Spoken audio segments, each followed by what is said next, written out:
is going? Welcome to episode 81 of the MastoCast. What the bloody hell is the MastoCast? Well, I'll tell you. It is the monoblog podcast hosted by myself, Mastodon, ex-streamer, person. I just talk about shit that's going on. And, music, video games, all that sort of shit. Sometimes movies. Just stuff that I vibe with, that I am vibing with. And I just talk about it on here. Anyways, hope you're doing well. Welcome to episode 81. Hope you are having a lovely weekend if you're listening to this on the Friday that it comes out. The weather's been bloody gorgeous, hasn't it? It's been awesome. Like, even on my days off, it's been really, really nice. Like, the sun's been shining. It's been windy here and there. Went to Salt Bend the other day with Haley, because it's been sunny, and we were like, should we go to the beach? Yeah, go on then. I mean, bear in mind, we got there, I don't know, tea time-ish, 5 o'clock, and it was windy as fucking cold over there. I was like, oh, god damn, it's actually really cold here. But, for the most part, it's been lovely and sunny, hasn't it? It's been great. And even in the north of England, I'm hoping that the weather is bloody lovely for when I go away to Wales in a few days' time for my birthday, as my lovely Haley has booked us a static caravan in the north of Wales on the coast. And, we're going to spend a few days there. I'm looking forward to it. I'm just hoping the weather's going to be alright for that, because knowing my luck, the weather will be shit. But yeah, that's it really. I'm just looking forward to that. Went out for a good few drinks the other day in Thirsk. Just a bunch of my mates from Leeds rocked up. One of my friends from Leeds has now moved to Thirsk. Shout out Christian if you're listening. He does listen to the podcast, so shout out Christian Gautry. We went over, just had a few drinks and stuff like that. Had a nice parmo and all that sort of shit. It was good vibes, it was decent. Not the best place for a drink, Thirsk. But it's the company that makes it, really. That's all I care about. But yeah. Thirsk. Good drinks. And, went to my mum and dad's, was it? Not yesterday, but the day before, as I record this, it's his birthday. When my dad's birthday, it's my dad's birthday coming up, so we went over and had a takeaway, Parmos again, and just a couple of drinks and stuff like that. It's my birthday coming up soon as well. So my dad's is exactly a week apart. His is on the 14th, I'm on the 21st, and our lovely little brother Adam and Hannah, his wife, they got me some gifts from Japan while I was there for their honeymoon, which very, very much appreciated. They got me a Japanese Crash Bandicoot 2 and Metal Gear Solid 3 Snake Eater, like the Japanese editions, and they just look so cool. They look so cool. PlayStation 1 games just look so different, to the PAL versions we have over here. They won't work on my PlayStation, but they're just really cool to have.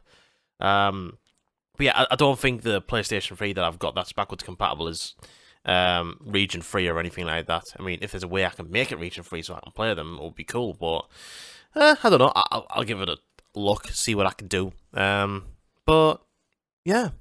But that's all I've been up to really, past week or so. Just been vibing with good times. I'm very much getting into the spirit of festival season at the moment because, the weather's been pretty good and, a lot of the festivals that I'm going to, the lineups are starting to finalise a bit and, set times and all that have been coming out. And, I'm just getting really excited for festival season. So I've been listening to bands that are playing, Bloodstock and 2000 Trees and Outbreak. I'm just... it's nearing that time now, so, in a few, I believe, literally a month from now, as I record this, I'll be at Outbreak Festival, so get excited for the, the episode on that. yeah, I'm just really looking forward to the festival season. It's been in my mind, and you know, just very excited, very very excited. I mean, obviously we're gonna get the podcast on 2000 Trees and on Bloodstock as well, and yeah, it's gonna be good. And plus, it's like my first full weekend at Bloodstock ever. I've only ever done a day, like a day ticket, a couple of times, but I've never done a weekend there, so I'm very excited. But yeah, that's pretty much it. That's pretty much all I've been up to, really. Been playing some cool ass video games. Basically, I've just been playing Majora's Mask. I'm back in on Majora's Mask. I know, like, it was probably like the start of the year. Like, I started Majora's Mask and got like a few hours into it, and just like I stopped playing it because I was getting like really into. I think it was around about the time I started playing like Horizon Forbidden West, and I was just like fully in on that, and then I ended up getting fully in on Red Dead 2, and I just sort of stopped bothering with it. But I'm back in on Majora's Mask. I've like finished like the second temple so far. It's such a, it's such a game that you have to have like. It's one of those like you gotta have a thinking cap on for, like, because there's no way I can finish this like without a walkthrough. I was like that with Ocarina of Time, you know, but you know it's still fun. I'm happy enough to admit that I'm using a walkthrough. What are you gonna do? Fight me? But yeah, like it's no shame on anyone who uses walkthroughs. Like sometimes you just gotta use one, and you know, but yeah, it's really good so far. Like I'd probably say well. I think there's 4 temples to do. I'm like I've just finished my second temple, so I guess I'm like halfway through the game. But it's really fun. Like it functions better than Ocarina of Time, I think. Like, it just looks better. And I think that's because, like, when... Back on the Nintendo 64, the... Like, Majora's Mask, you needed, like, a expansion RAM to plug in to the front of your Nintendo 64. And I think that, you know, adding that bit of RAM was going to make it, you know, a lusher-looking game, a better performing game. Like, graphically, it doesn't look that much different, but, like, it just... Like, you know, it just performs better than Ocarina of Time, should I say? But yeah, I'm enjoying it. You know, fucking hell. But I don't know how people, you know, played this game with a Nintendo 64 controller without having to do save states and walkthroughs and shit. Like, damn, because it's hard work. Like, video games from like the 90s are hard. They really are. But yeah, I'm enjoying it. I'm enjoying it a lot. I want to get it done before my Switch 2 arrives, so I can get into Wind Waker, and I'm very, very excited to do that. But yeah, that's pretty much it, to be honest. Yeah, Majora's Mask is great. I'm playing it on the Switch, on the Nintendo NSO, whatever it's called, with the wireless Nintendo 64 controller, which is giving me cramp in my hands big time. And yeah, good game.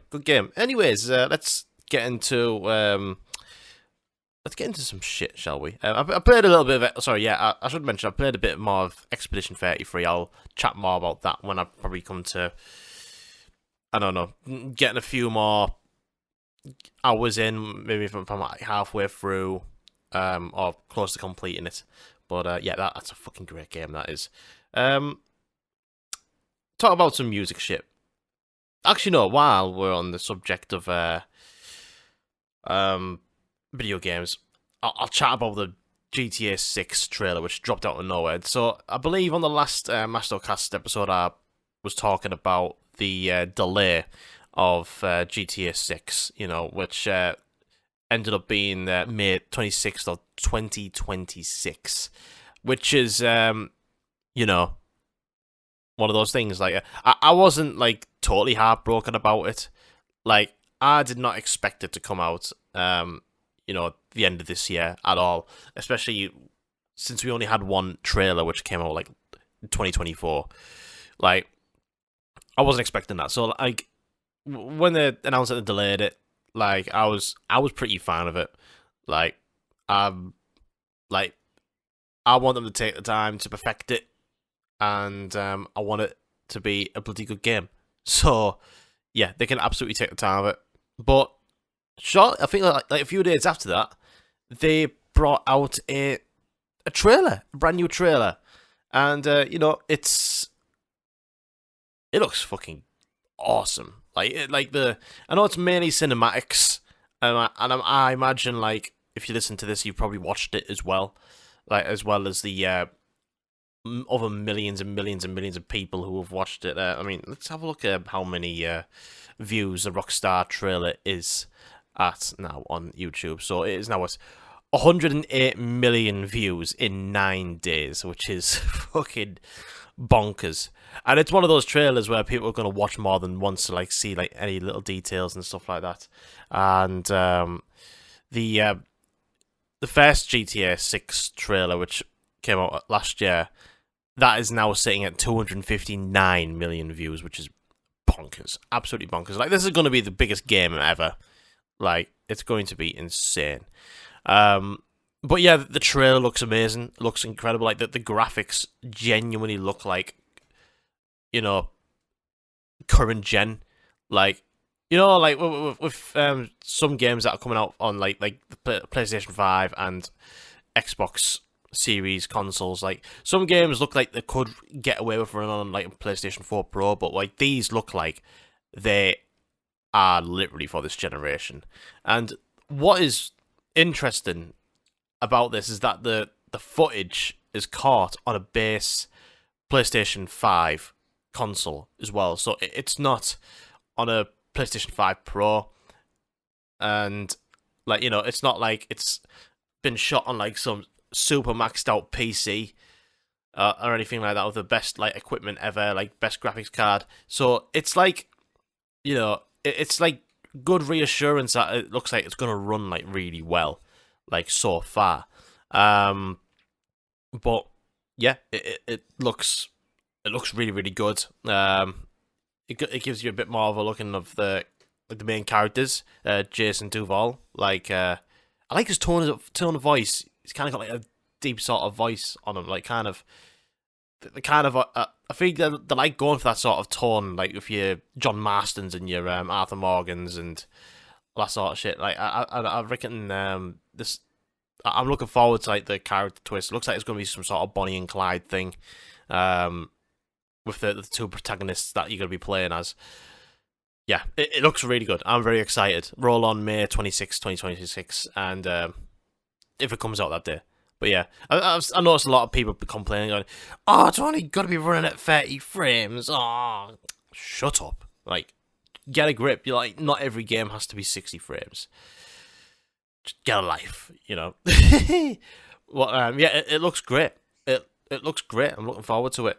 So yeah, that's it for video games, really. I'll chat about some music shit now. And one thing that has been, you know, making like the rounds, I guess, on within like rock and metal sort of news is Bullet My Valentine have pulled out from their Poison Ascendancy tour that they're co-headlining with Trivium.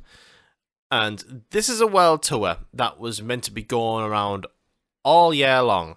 They were going to be doing like Southeast Asia. They were going to be doing Latin America. They were going to be doing, you know, just Australia, all over. Like, well, they've already done the UK. They've already done Europe.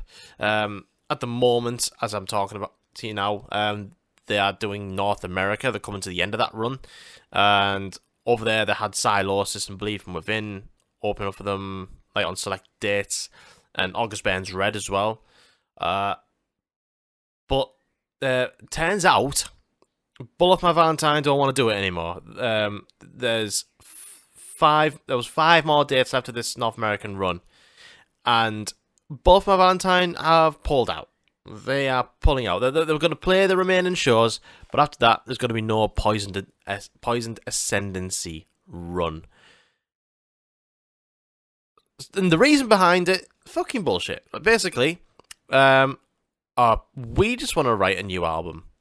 That is their fucking excuse, man. That's their excuse. And Let me get the actual fucking statement up here. Let me get the fucking Matt Tuck fucking thing right, because this is bullshit. I'm telling you now. Bullet for my Valentine. Bosh. Right.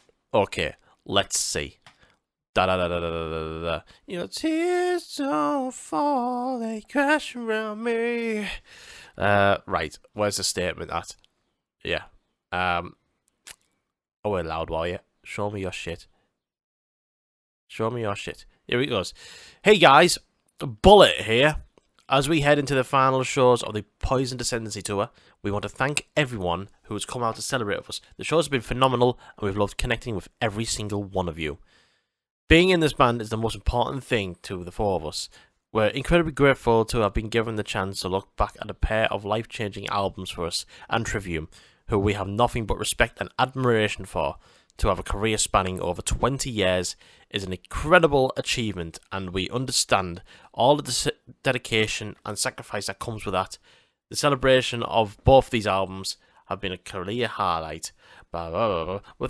With that being said, the four of us collectively feel that the time is right for us to divert our full attention towards the next chapter of Bullet My Valentine. Can't wait to get back in the studio late this summer and finish what we promised you is the best album to date. To go along with this, we're already starting to make plans for 2026 and 2027 touring cycles hitting every corner. Thank you for the support. Now, like, if you want to write an album and all that, that's cool. But finish your fucking tour first. Like, this is something that you're contracted to do. Well, thousands of people have bought tickets for this. There is crew behind working alongside this tour. You know, techs, lighting people, sound people, managers. You know, anyone that's involved with this touring cycle, any sort of like technician, engineer, lighting, sound engineer, all of that sort of stuff. Like, and the fans as well on top of that, obviously. And the fans on top of that. You've just fucked it up. Like, why you...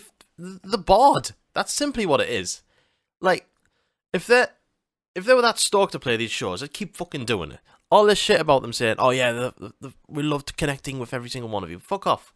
Like, this is a tour to die for most people. I couldn't unfortunately make it. Like, I just couldn't, because I couldn't get the time off work. Like, it's terrible. This is not how you do it, man. Like, finish your fucking tour, then write your album. Who is actually out there dying for a new Bullet My Valentine album? Who's, like, absolutely gagging for a new Bullet album?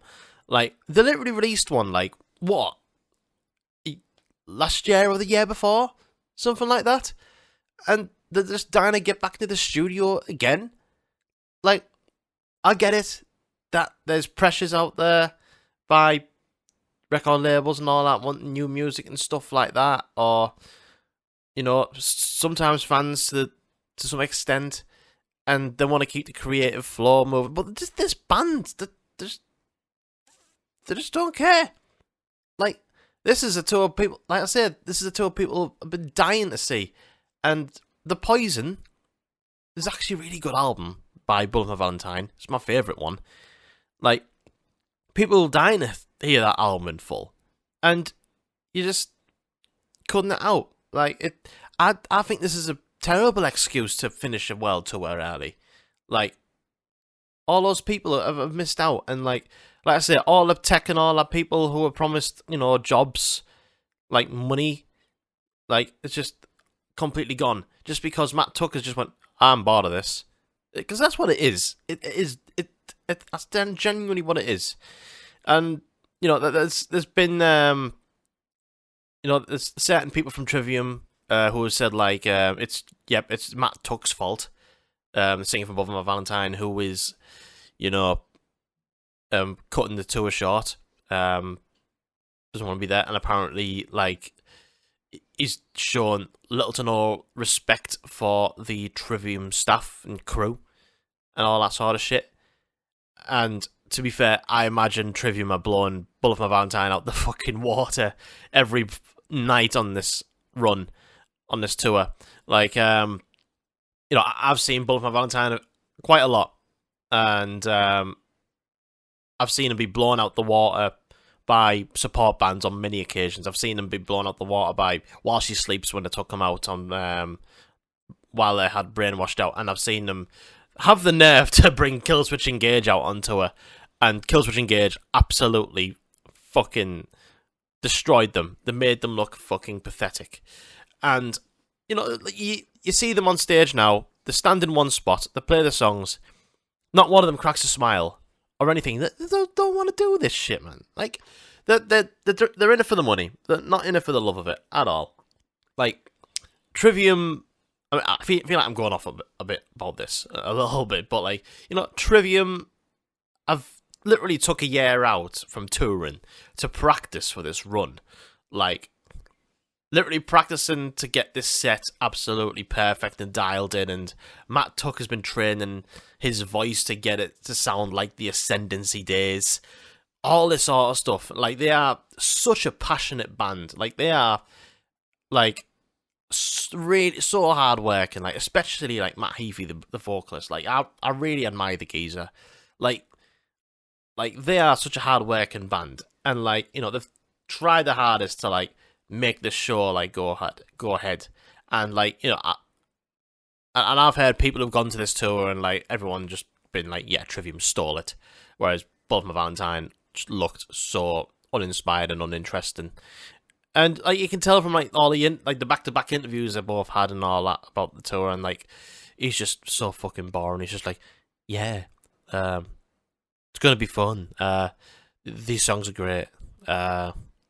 Looking forward to it, yeah. Whereas, like, Matt Heafy will just go on and on about each song from Ascendancy and why he loves playing them live and all this sort of stuff, and, like, the work he's putting into it. Like, I just think this is pathetic. I just think it's really pathetic. I think Bullet for My Valentine should be ashamed of this. They should have finished the tour, not letting the fans down, not letting touring crew down. Just do it. Then record your album. No one is fucking dying for a new Bullet for My Valentine album.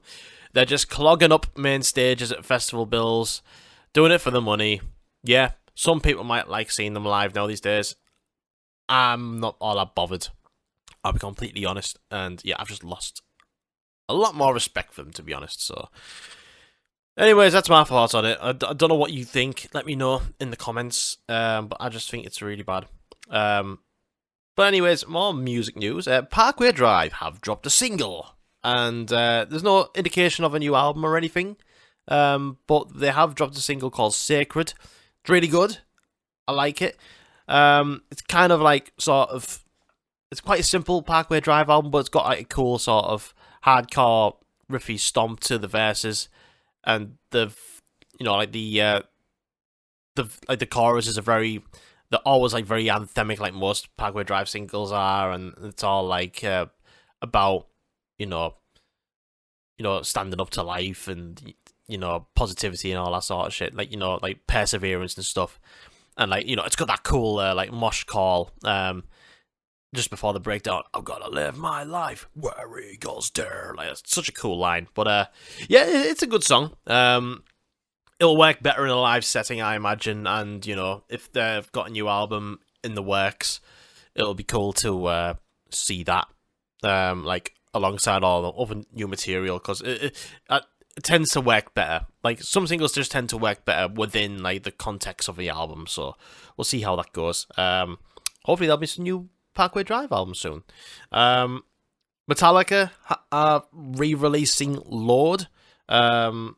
They are the album from 1995, I'm gonna say. Or was it 1994? I think it might be 1994 actually. Fuck.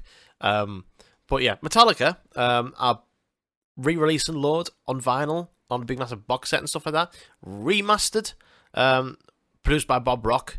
Yeah, it's remastered. I don't know why it needs remastering, to be honest. Like, the production is still fucking mint. But yeah, you can pre-order it on vinyl. comes out the 13th of June, 2025. And if you've got a bit of fucking wonga behind you, if you've got £250 spare, you can pre-order the Lord Deluxe Box Set Super Duper Platinum Thingamajiggy, which has a lot of shit. It's got MP3 download card of all audio, 2 tour laminates, Lollapalooza poster. Let's see. Obviously, the album re-released on vinyl and CD.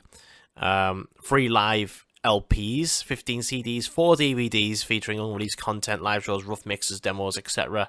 Picture books, like a total of 301 total tracks, 245 unreleased.